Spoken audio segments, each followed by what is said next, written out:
Kunja Bihari.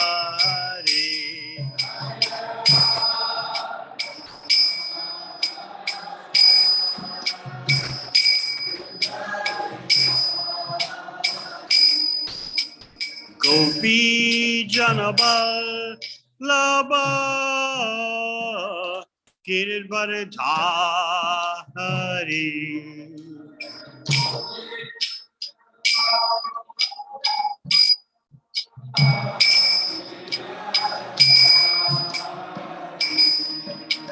Gopi Janabal Laba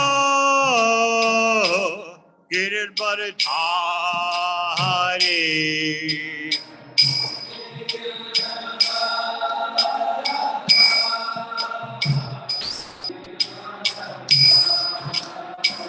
Yashoda Nandana Braja Janaranjana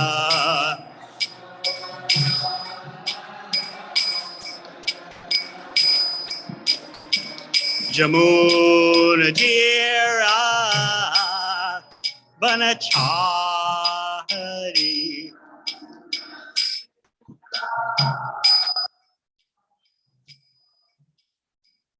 Jamuna Jira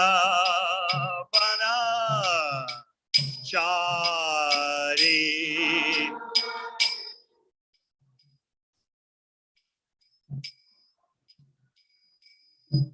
Jairadha Madhava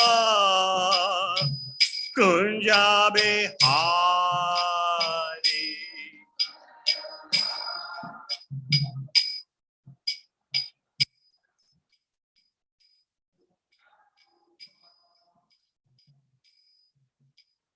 Gopi Jana Ballabha Giridvaradhari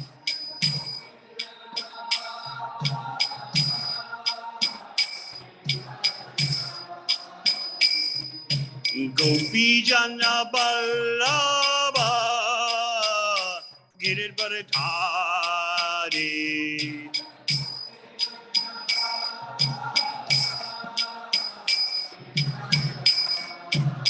Yashoda Nandana Braja Janaranjana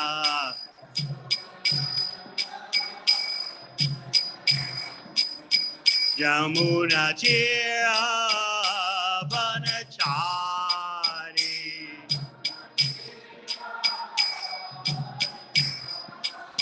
Yamuna Tira Banachari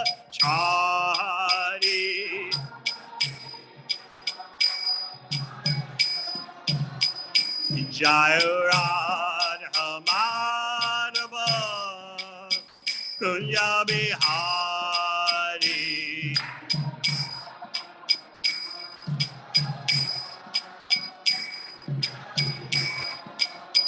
Jairadha Madhava Kunja Bihari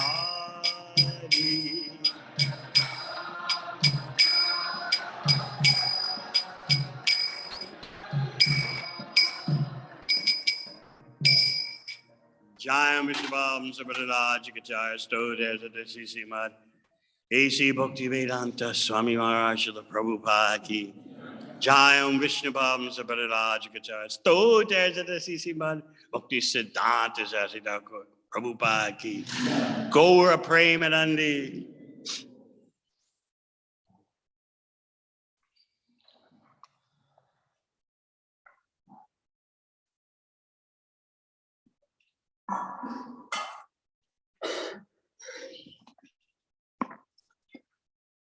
Om Namo Bhagavate Vasudevaya.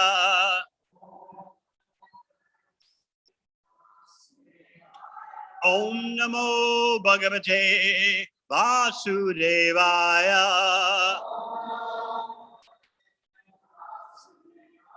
Om Namo Bhagavate Vasudevaya.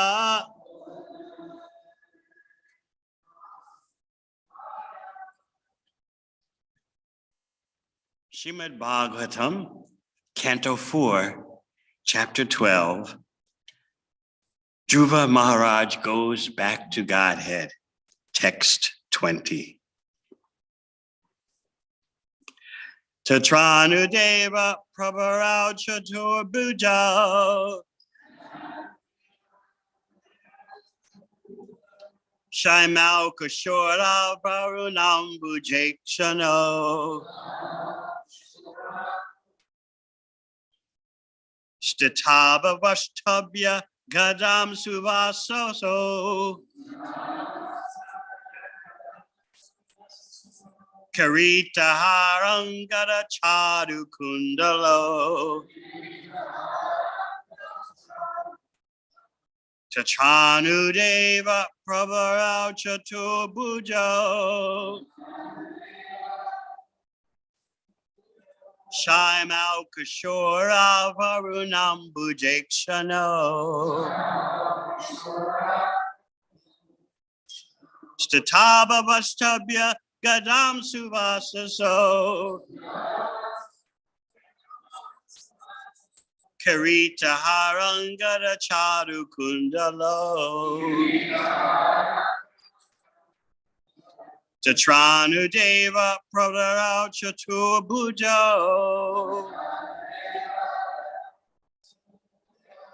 Shaimau Kashora Varunam Bhujakshano Statava Vashtabhya Gadam Suvasaso Kirita Harangada Chadu Kundalo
Vaishnavis.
Radha Priya, you going to chant? I saw you were chanting nicely. Okay. Tatra, there. Anu, then. Deva Pravaro, two very beautifully demigods. Chatubujo, with 4 arms. Shamo, blackish. Kishodo, quite young. Aruna, reddish. Ambuja, lotus flower. Ikshano, with eyes. Stito, situated. Avashtobhya, holding. Gadam, clubs. Suvasaso, with nice garments. Kerita, helmets. Hara, necklaces. Angada, bracelets. Charu, beautiful. Kundalo, with earrings. Translation: Dhruva Maharaj saw 2 very beautiful associates of Lord Vishnu in the plain. They had 4 hands and a blackish bodily luster.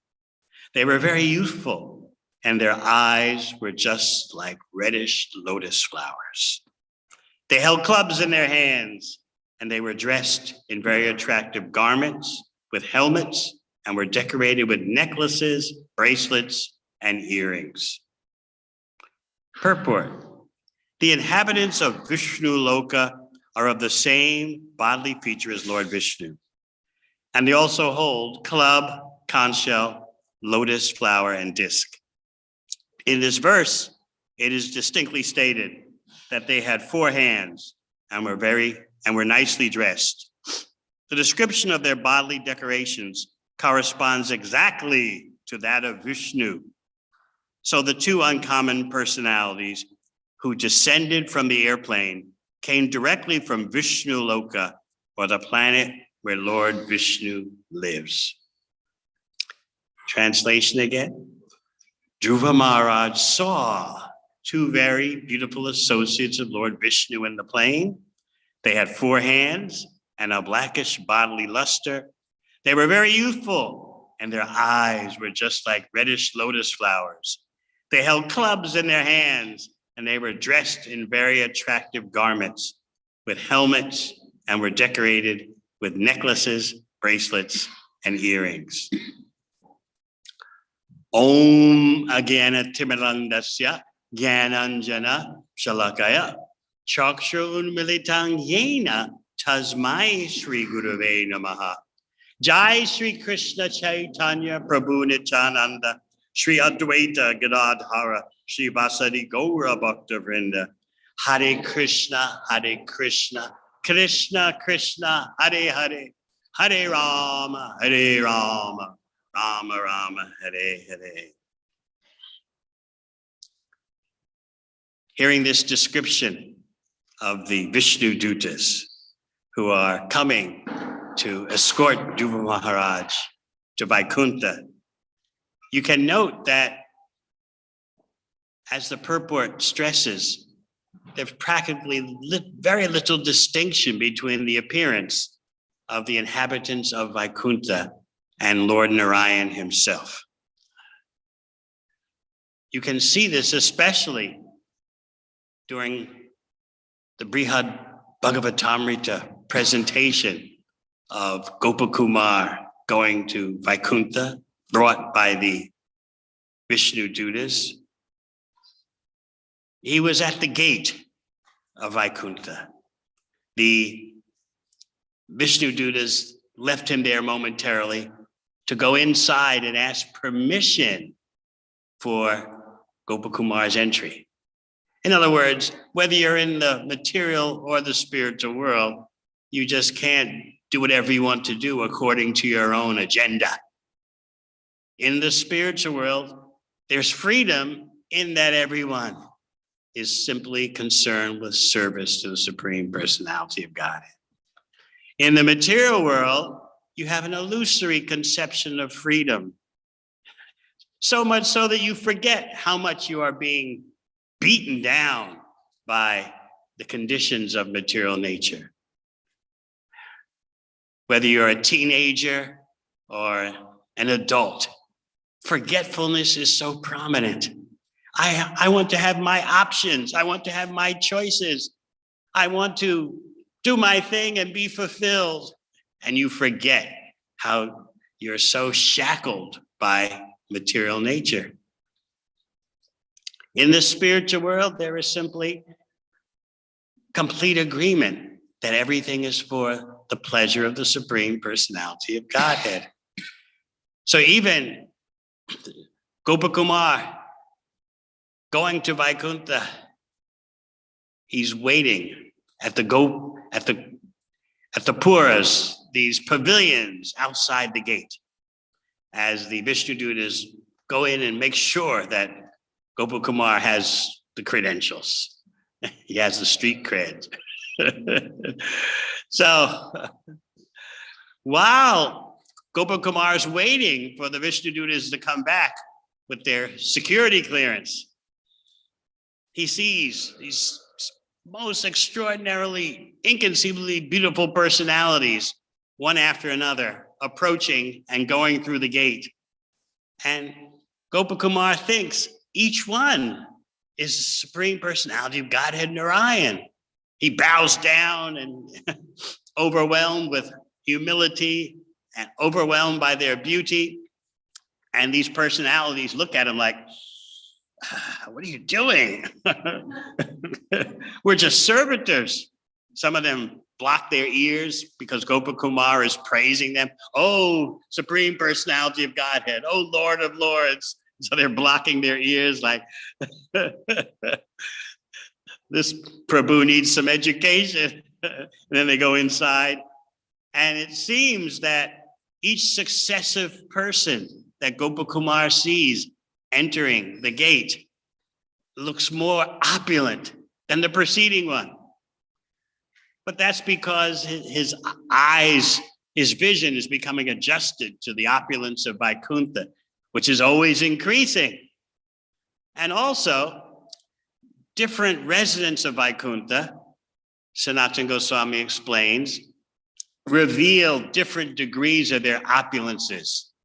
They're all equal, but some choose to reveal lots of opulence, others choose not to. It's individuality. So this is what Gopakumar is dealing with at the gate. And then the Vishnudutas come back and they bring him in. And after going through the city of Vaikuntha, Gopakumar sees Lord Narayan in the distance, because Lord Narayan is surrounded by so many palaces, inconceivably beautiful, but they're all facing this supreme palace. And this supreme palace has such a long entrance. So Gopakumar at the beginning of this long entrance can see seated on his throne is Lord Narayan. And Gopakumar's first impulse, because remember, if you know Brihad Bhagavatamrita, he's dressed as a cowherd boy from Govardhan. So he sees Lord Narayan and he rushes up to embrace him in the spontaneous way of a Brajbasi. But the associates of Lord Narayan, hey, wait a minute now, you're getting a bit too spontaneous. This is the place of awe and reverence and majesty. Just cool it. Have some decorum, formalities, rules and regulations. This is, in other words, this is Vaikuntha. And then Lord Narayan says some amazing things to Gopakumar. I've been waiting for you, wondering when you'll return to me. I've been wondering whether it'll be this life or the next life or the next life. I've been just waiting for you patiently when you'll return, when you'll come back to me. And Lord Narayan says that by the laws of existence.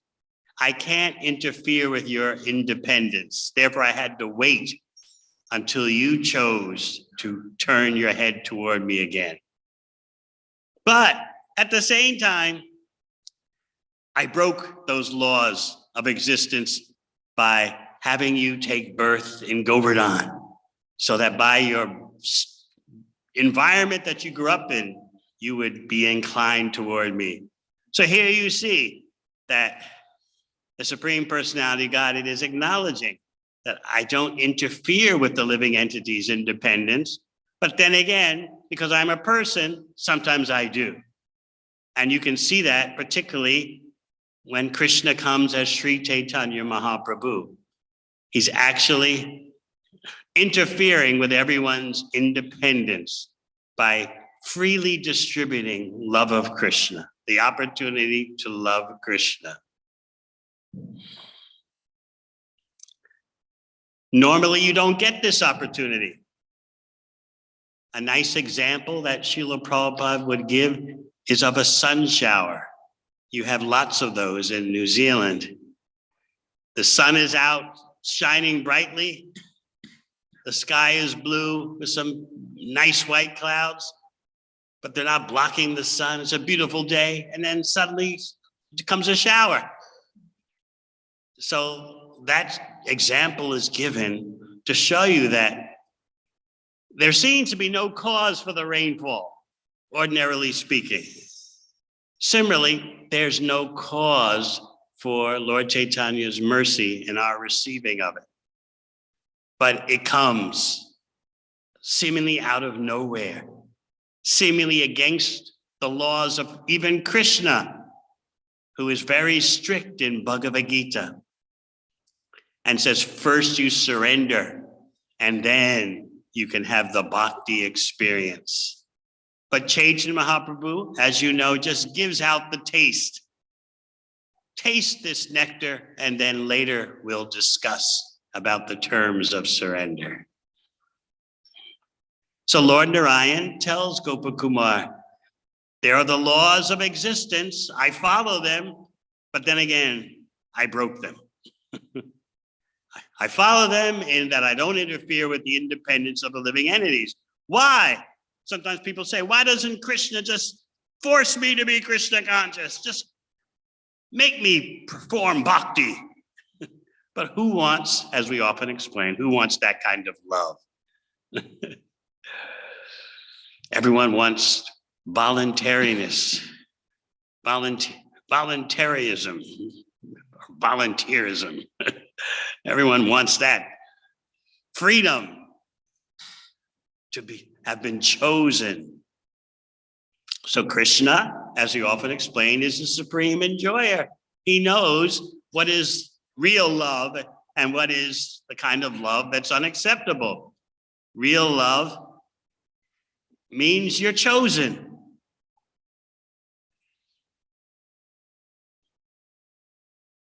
So Lord Narayan tells Gopakumar, I didn't interfere with your independence.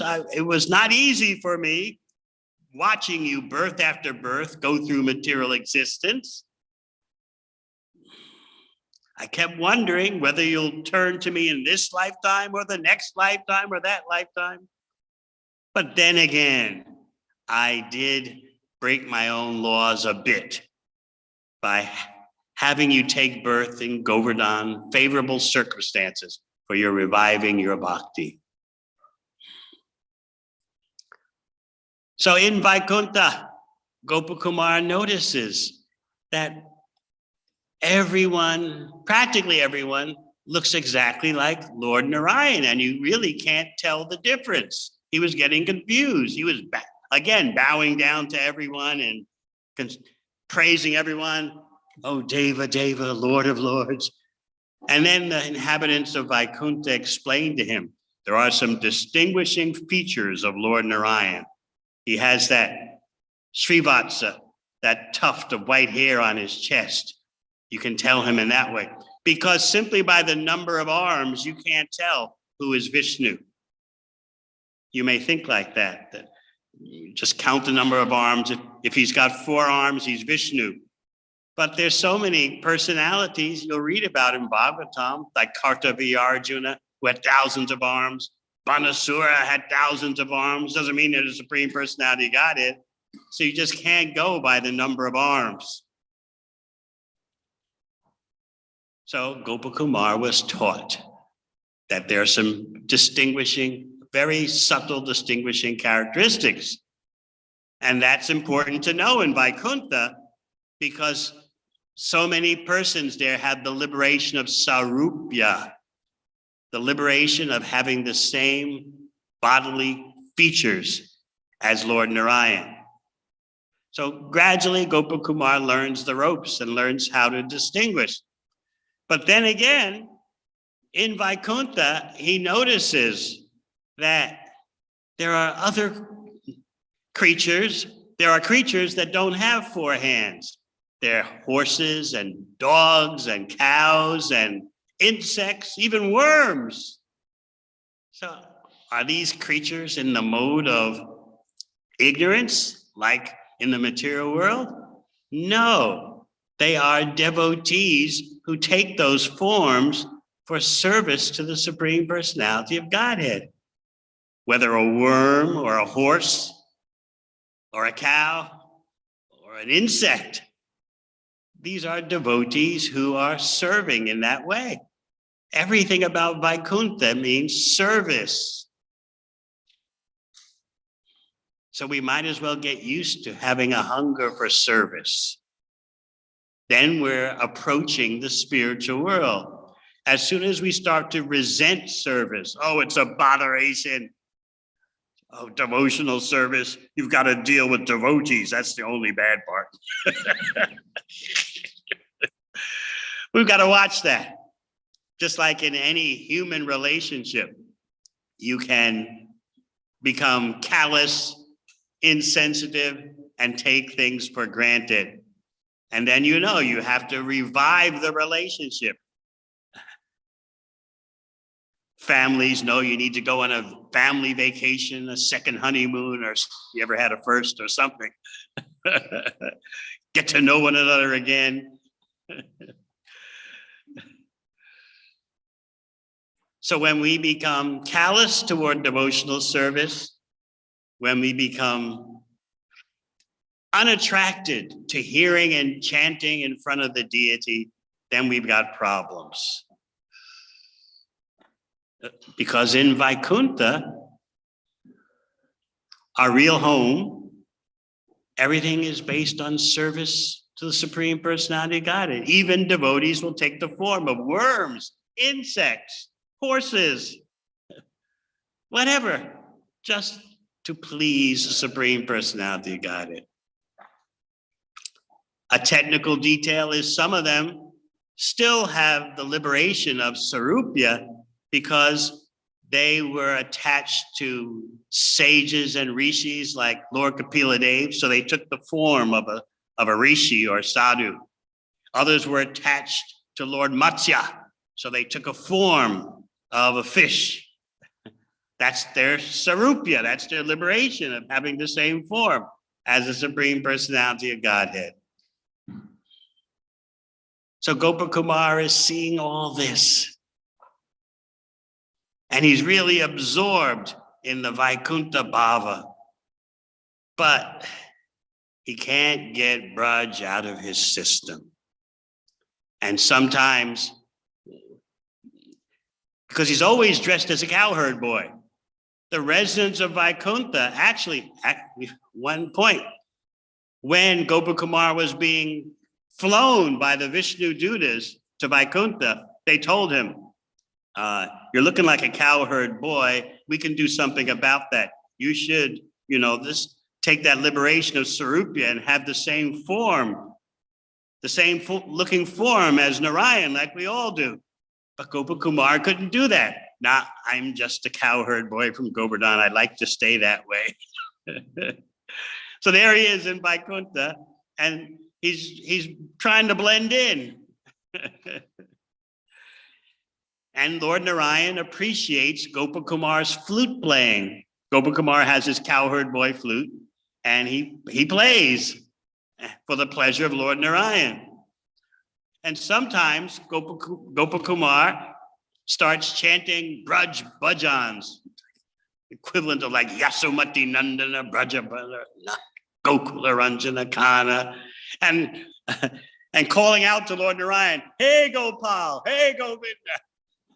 And the associates of Lord Narayan are saying, where are you going to get this from? This is not the place for that. This is the place for awe and reverence, spiritual stiffness. So Gopakumar begins to wonder, because deep in his heart is a desire for Braj Bhakti and Vrindavan. So he tries to rationalize. Lord Narayan is my Madan Gopal. They are the same. He tries to, with his intelligence, with his intellectual analysis, try to focus himself. It's the same. I shouldn't feel any lack. I should not feel anything is missing. Lord Narayan is Madan Gopal. But it was a battle for him. And then he comes across Narada Muni, and Narada Muni takes him aside. We need to have a private discussion. So Narada Muni explains, yes, we're both longing for that most rare realm, which is beyond even Vaikuntha. We're both longing for Goloka.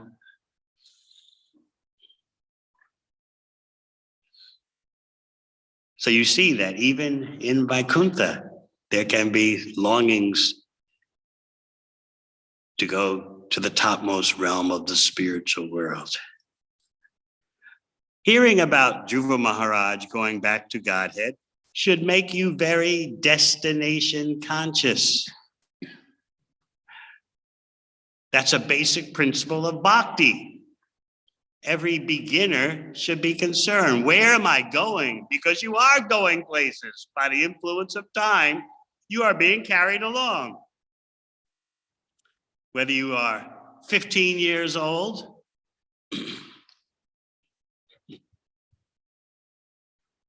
technical difficulty. Whether you're 15 years old or 40 years old or 60 or 70, you're going places. So you may think, well, just like the teenagers in the audience, they would have a hard time thinking, what will my next life be? I mean, that's not the first thing on their mind. First thing on their mind is, who am I in terms of the eyes of society and my friends? Do I need a career? How am I going to have fun? What is this bhakti going to be like when I'm 17? They're not thinking that they're going to give up that body, just like they gave up the baby body, they gave up the child body. Similarly, the teenage body will be gone. If they live a full life, the adult body will be gone. So an intelligent human being is destination conscious. And Krishna gives you that point in Bhagavad Gita. He says, those in the mode of goodness go to the heavenly planets. You got it? It's all good here. Okay. Those in the mode of passion go to the middle planetary system, and those in the mode of ignorance, they go to the lower planetary system or an animal species. So if you read Bhagavad Gita carefully and closely, you'll be impressed with destination consciousness. Yanti Deva Prata Deva. Those who worship the demigods go to the demigods. Those who worship the bhutas, the ghosts and spirits, go to them. Those who worship me come to me. But some or other, that all drops out of our head, doesn't it? All that thinking and all those thoughts. We're so overwhelmed by, I just want to feel happy now. I just want to feel good now. That's the Kali Yuga syndrome. There are trends being suggested by current philosophers that we need to have the morality of long-termism, that human beings should include in their morality, whatever morality is left these days, the thought that I should act on the earth for the betterment of my grandchildren. Not even my children, but grandchildren. That has to be incorporated. That thinking has to be incorporated into whatever morality exists today. Of course, the propounders of such philosophy think that there is some substantial morality these days. We know there's not. But anyway, incorporated into one's moral thinking about how to live a good life should be thinking, how can I treat the earth so that 3 generations from now will have prosperity and a happy life? That would seem common sense to you, that a human being should act in such a way that he or she doesn't destroy the environment. You see, for so long, human activities seemed to go on with no problem against a backdrop of a stable planet. So you had human beings acting crazy for thousands of years, but you had the background of a stable planet. Now you don't have that anymore. You have human beings acting crazy with an unstable, volatile planet in the background because of so many disturbances by nature. Human beings have disturbed nature, so now nature is disturbing human beings. So no longer can you just have mad human beings having wars and causing so many problems, but the background is a stable, regulated planet, Earth planet. Not like that anymore. You have wild human beings and a wild planet. Yet we expect everything is going to work out. Everything is going to be nice. I've got my plans. I've got to feel fulfilled. But what about our destination? So bhakti is inherently destination conscious. From the very beginning of life, Prahlad Maharaj says, from the very beginning of life, and he told this to 5-year-olds, Komara acharet pragyo dharman bhagavatameha. From the very beginning of life, you should be thinking how to maximize the value of my human body. Durlabham manasam janma. The human body is so difficult to achieve. Talapyadhuvam artadam. Although it's temporary, adhruvam, it has arta, it has value. So the more we think about our life, the more we should be concerned with destinations. And Krishna himself, the supreme speaker of Bhagavad Gita, is urging you, think destination. Where are you going to go next? And what happens to us? We feel so overwhelmed by daily circumstances. I've got to eat. I've got to get a good night's rest one night. I've got to reproduce and have angels as children. And then fear. What will the world do to my mortgage? What will the world do to my health? All these concerns are there, which are part of material existence, but what about the concern of destination? Whether the political system is favorable or unfavorable, I have to go somewhere soon. Whether the world schemers are doing this or doing that, I have to go somewhere. So the real conspiracy is material nature.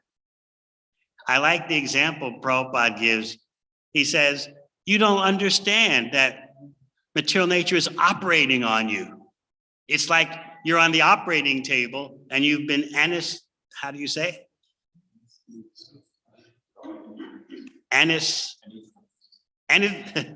Anyway, you're under anesthetics. And so the doctors are doing all kinds of things to you. They can even be cutting open your brain and sawing half your brain off, but you're oblivious to that. So similarly, we're being operated upon. Our gross and subtle body is being operated on by material nature, but we don't notice. We're totally under the anesthetics. And so we forget. I should be thinking what my destination is. If we ask Achyuta Baba's daughter, are you thinking about what your destination is? She probably can't compute that yet. But if we ask the adults, are you thinking about what your next destination is? Oh, I got so many things on my mind, what's happening in the world, the socioeconomic situation, what are the political controllers doing now? Oh, and my home life, is it fulfilling? We forget so easily that we're not going to be here long and we are going somewhere.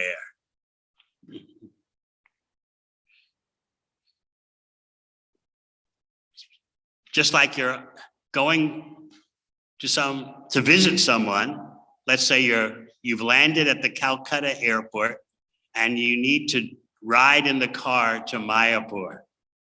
Everyone who's done that knows it's a real austerity. And sometimes you wonder if you're going to make it. But you tolerate because in 4 hours, if all goes well, I'll arrive at Mayapur Dham. So similarly, life in this material world's a ride.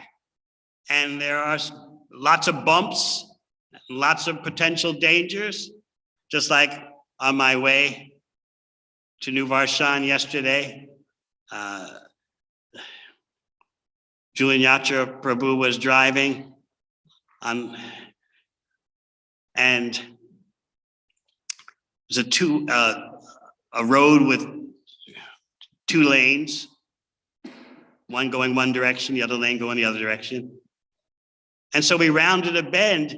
We were going about 90 kilometers per hour, and coming towards us was another car, and suddenly that car swerves off the road and then extremely swerves back into the center of the road, and we're both going at 90. And then finally, the approaching car comes under control. What happened? It looked like the driver fell asleep.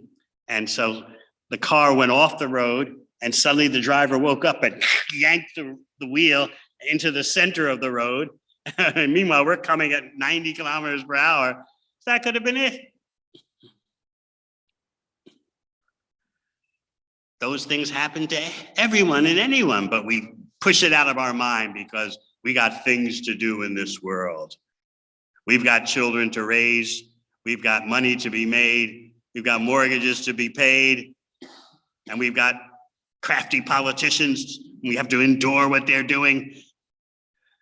Meanwhile, how long are we going to be here? But who wants to think that? Therefore, Lord Kapila Dev says that just like the mass of clouds in the sky is unaware of the power of the wind at any moment, although the clouds are big and fluffy at any moment, even in the land of the long white cloud. At any moment, the wind can blow the clouds out of the sky. So Lord Kapila Dev says that just like a mass of clouds hanging in the sky is unaware of the wind that can blow them away. Similarly, the living entity, the conditioned soul, is unaware of the time factor, Kala Shakti. We forget all about it. So again, just see yourself in surgery, laying on the operating table, and you've been under anesthetics. You don't know what's going on. Even your heart, your brain is being operated on, cut. You don't know. So similarly, we're laying on the operating table of material nature, and our next body is being formed. The subtle body, as you know, is the template for your next gross body. So all your desires, all your inclinations are part of your subtle body, and they will take you to the appropriate next gross body. So all this is going on, and we're oblivious to it. Oh, I'm just living my life. Who's going to interfere with me next? Why aren't things going my way? But actually, when you look at the big picture, nothing is going your way. And we've heard it so many times, we're very, how do we say? We're very closed off to hearing more about it. While you're trying to do what you're trying to do with your life, there's the big four: birth, death, disease, and old age. Oh, that old time Hare Krishna stuff. Janma Mrityu Jara Vyadi Dukkha Doshana Darshanam. Yeah, I learned that verse when I studied Bhakti Shastri, or when I was a new devotee, that someone who's intelligent sees the fault in darshan, in material existence, birth, death, disease, old age. Yeah, but people aren't attracted to bhakti by hearing that. Just because we ourselves aren't attracted to hear that. So these big four are going on. So the intelligent person thinks, what am I going to do about that? What's my destination going to be? Whether I choose not to think about my destination or I do, the next destination's a fact. No matter how smart I am, no matter what my career is, no matter what my income is, no matter what political system I live under and all the chicaneries, no matter what, this, that, the other, I'm moving on. So the younger that you can realize that, the better. Some children are born with some kind of feeling that I've been through this before, and I just don't, the world around me just doesn't feel right. It doesn't feel like my place. And yes, they have been through it before.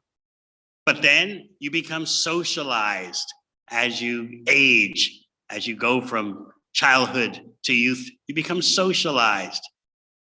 There are so many credible, well-researched, well-documented reports of children in their early years remembering their past life, remembering how they died, remembering their family in the previous life. These reports fill volumes, literally volumes of scholarly evidence. So much so that noting all this exhaustive documentation, the American Medical Association, so conservative, that means mainstream doctors and their monopoly. They say about the research into children having memories of their past life, they say there's nothing we can't find any fault in it. We don't believe it, but we can't find any fault in it. Can't be. But we can't find any fault in the research. So what happens to those children? Generally, in almost every case, by the time they're 8 years old, they lose those memories because they're being socialized. And they just get into the now. And you know what life in today's world means when you talk about now. It means now's the time to make money. Now's the time to enjoy your senses. Now's the time to be fulfilled your way. That's the now. And Bhagavatam is saying, now is the time for self-realization. So we have this tension, this clash going on that many devotees get caught up in. I feel tugged this way. I feel tugged that way. What should I do? I want to be a normal person. But what's a normal person?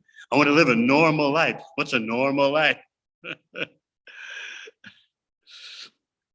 So it's very refreshing for us to hear about Dhruva Maharaj going back to Godhead. And amazingly, Prabhupada says in this chapter, don't think Dhruva is something, his situation is exceptional. Anyone can do it if they're very determined. So then we have to ask ourselves, how very determined are we to go back to Godhead? We can look at our determination to enjoy the material world, to prosper, to find meaning. I want a meaningful career, work that's fulfilling. I want good health, and I want nice, loving relationships, and then I'll be fine. Oh, sprinkle in a little bhakti on top. Meanwhile, nature, the machine of material nature is grinding on. Remember, we're on the operating table under anesthetics. We're having major surgery done on us, but we don't have a clue. We're out. We're out of it.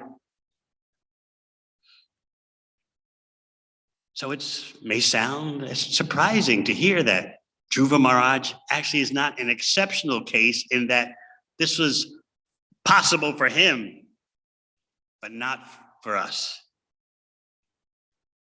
We have to question our determination. As I often point out, we can all remember situations in our life, most of us, when we really strove to achieve something, strove to get something. We went all out. We tolerated, we were endured, we persevered, because we wanted to get something. Often in New Zealand, I hear it's when young people before COVID wanted to do some world traveling, have their OE, their overseas experience. They would take any kind of job, slaving in some cafe or factory or something, and get enough money to go to London or Thailand or the beach in Thailand. Enduring so much abuse. But to endure for going back to Godhead, I believe in Vaikuntha. But meanwhile, right now, I need what I need and I want what I want. And if Krishna doesn't give it to me, I'm going to be angry. Because what's the point of my chanting Hare Krishna if I don't get what I want? This is not the Vaikuntha attitude. So it's inspiring to hear about Dhruva Maharaj going back to Godhead.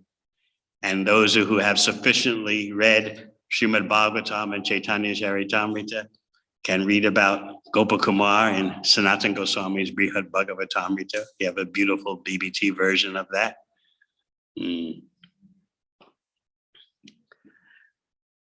All right, any questions?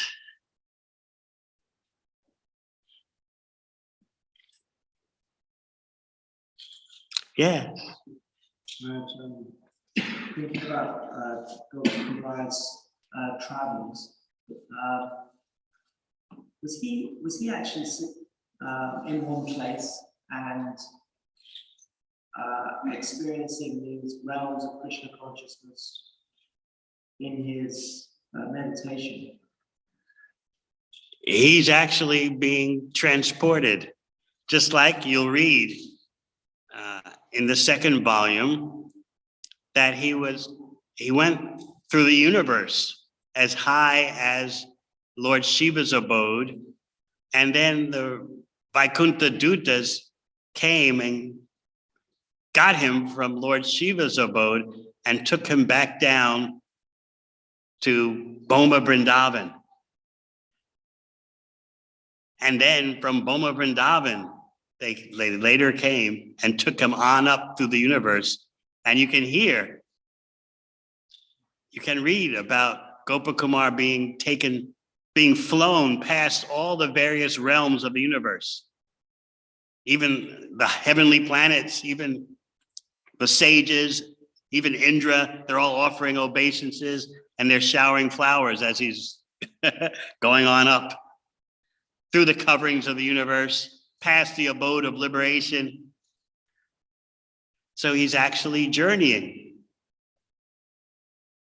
And in the process, he's giving you information about all the realms of the universe and beyond.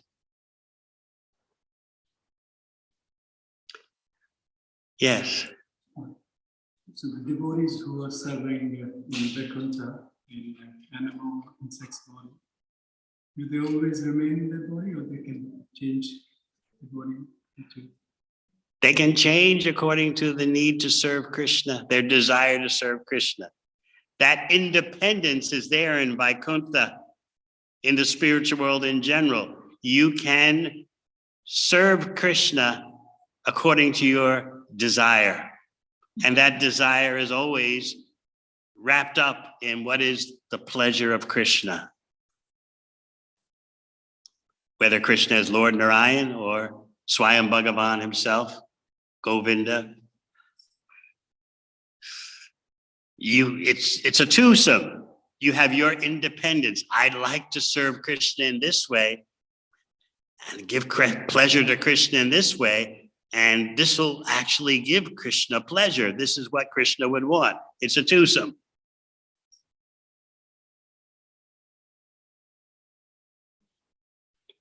That's the only independence option you have. It's the spiritual world. You don't have an independence option in the material world. How many of you can tell material nature, I want such and such body in my next life. That's what I want, and that's what you're going to give me. I don't want to be born in New Zealand in my next life. It's too small. It's like a small town. I want to be born in Los Angeles, London.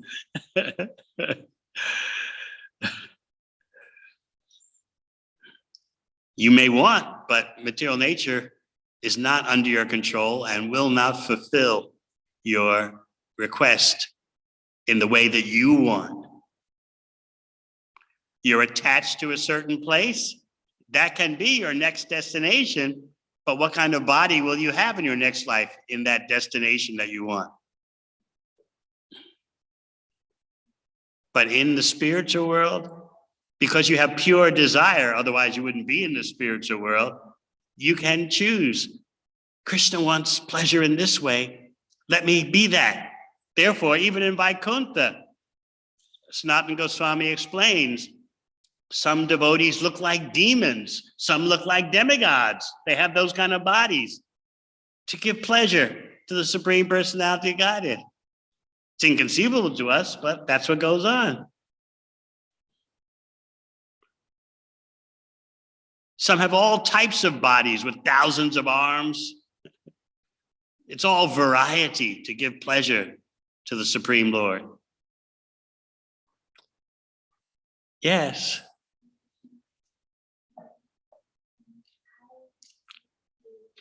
Speak louder, please.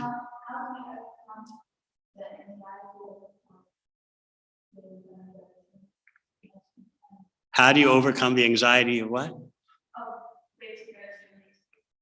Where to go next? What your next destination will be. How do you overcome that anxiety? With knowledge. Krishna's telling you in Bhagavad Gita, you be like this, here's where you're going. You be like that, there's where you're going.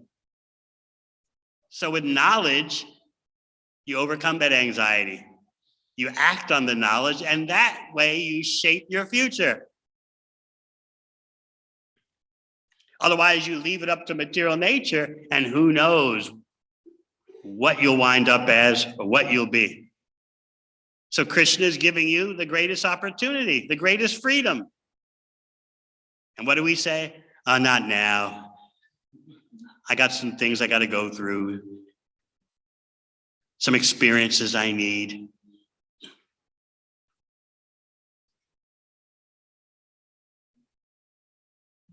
Yes.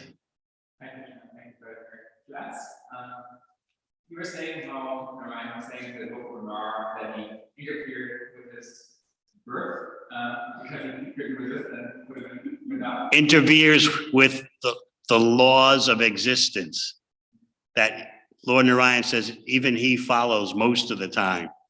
that you don't interfere with the independence of living entities. Because the living entities are part of the Supreme, and the Supreme is independent. So you also, as part, have a little tiny bit of independence. Otherwise, what's the use? Krishna doesn't want to deal with stones.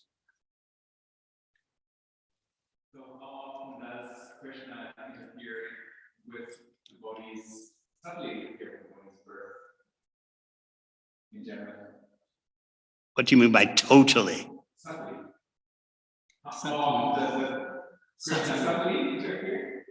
By tweaking a little bit, that maybe not a devotee take slightly different birth to what they. Well, there you were doing your master's degree at what, Southampton University or something like that, and then you ran into a devotee. Still, you had the choice, but something was put under your nose, and you sniffed and thought, "Oh, this is very nice." One devotee in Los Angeles was telling me, he's a good-looking guy who was a bit of a player during his college days. And so, he was attending college in Los Angeles, and, he realized he's got the ability to chat up any young lady he wants, and get a result, So he was just walking along the campus one day, and he saw this young lady, and she looked so happy. So being confident of his abilities to start a conversation, he just walked up to her and said, "Why are you so happy?" And from then on, she told him, "Come to this place, the Mantra Lounge, and you'll find out more." So, yeah, oh, okay, yeah, especially if you're going to be there. So what was he thinking, walking along on the campus, and saw this young lady, 17 years old, blonde hair, blue eyes. What was he thinking? So he just walks up to her, confident, as I say, of his abilities, didn't feel shy at all, just walked up to her and said, "Why are you looking so happy?" And she told him. So then he became a devotee, and he has helped so many other persons come to bhakti.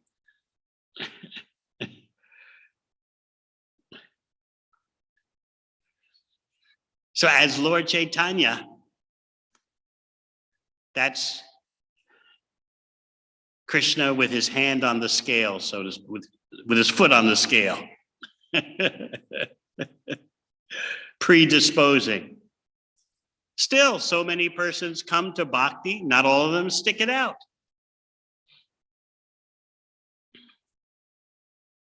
Still, they have to choose. Just like, for example, one of my godbrothers who has a lot of experience dealing with teenage children of devotees.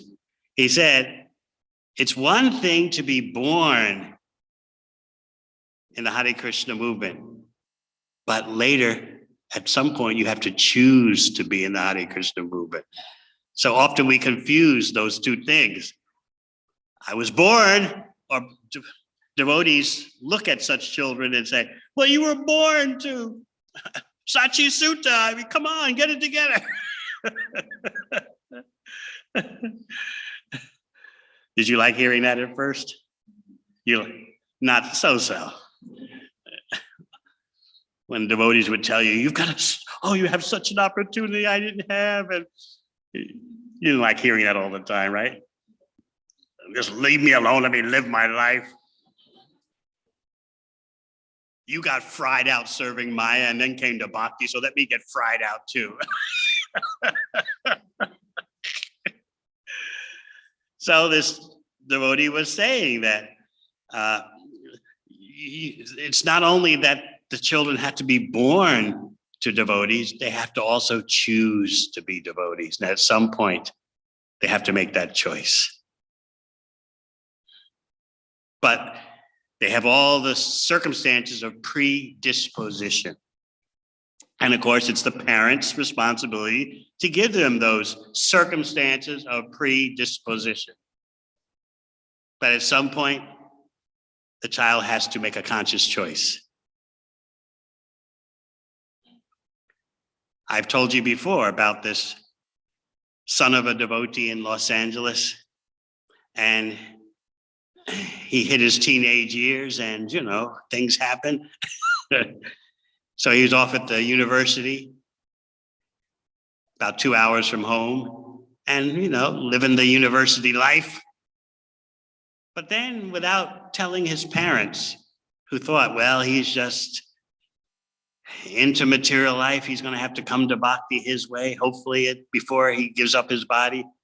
He didn't tell his parents that he started to attend whatever kind of Krishna club they had on campus.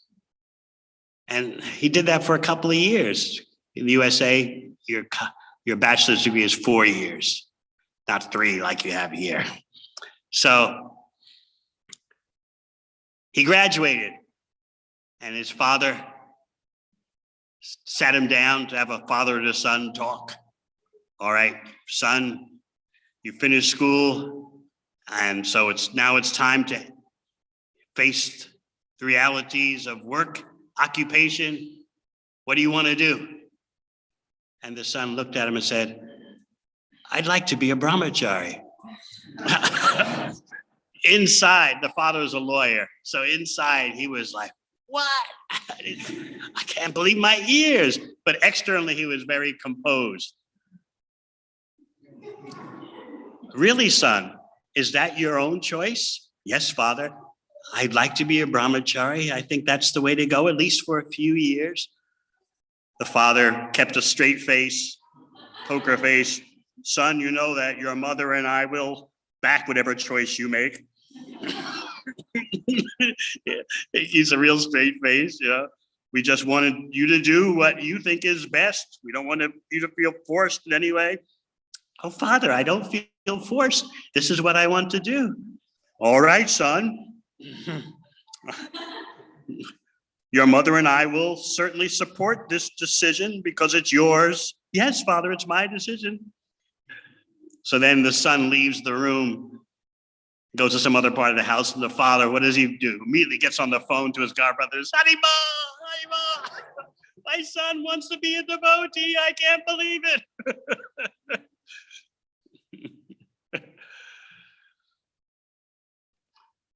Anything else?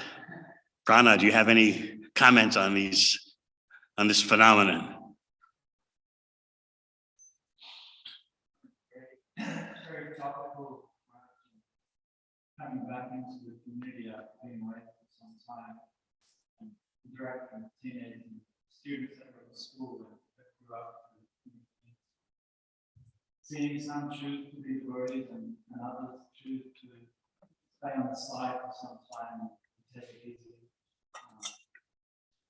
And others who are maybe more forced to be devotees that we don't know where that's going to take them. So I don't know, our advice to such parents and to the devotees is, like we said, they have to choose to be devotees.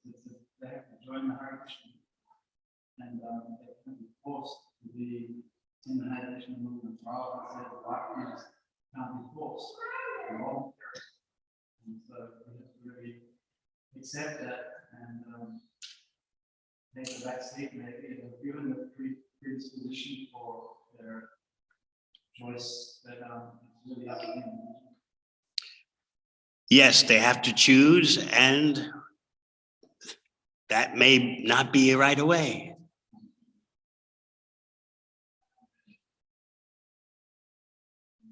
Anything else? Yes, Dinanath.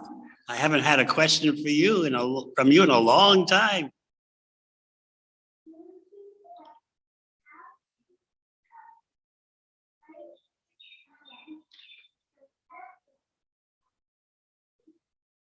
I heard the last part. Maybe your mother can, because it's hard to hear.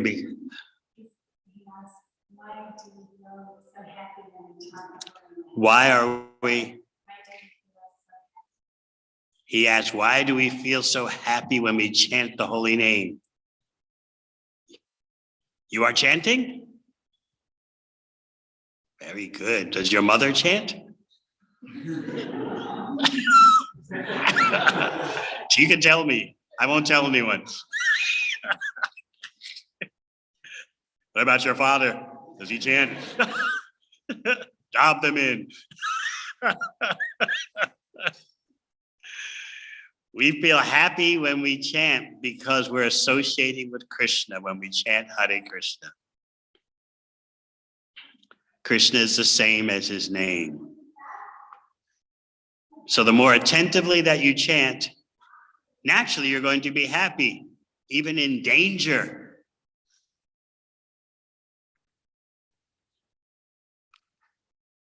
You're going to hear about Dhruva Maharaj, that when the associates of Vaikuntha approached him, he didn't know what to do. He was so overwhelmed. He didn't know, he couldn't, he was just overwhelmed by the experience and he couldn't remember. Should I bow down? Should I offer prayers? What should I do? So he just chanted Hare Krishna, which is acceptable in all circumstances. Circumstances of danger, just like yesterday when the swerving car out of control was approaching us. I just said, hey, Govinda Nrsimha. So you can always chant the Maha Mantra in any circumstance, whether you know what to do or don't know what to do. Sometimes devotees come to a point in their devotional service or phase, hours, days, or whatever, where what do I do now? I just don't know what to do. What should I do next? Should I do this service, that service? You can always just chant Hare Krishna. Just like Dhruva Maharaj. He was so overwhelmed seeing the Vishnu Dutas, he didn't know what's the proper protocol, what's the proper procedure. Anyway, I'll just chant Hare Krishna. All right. Thank you very much. Hare Krishna.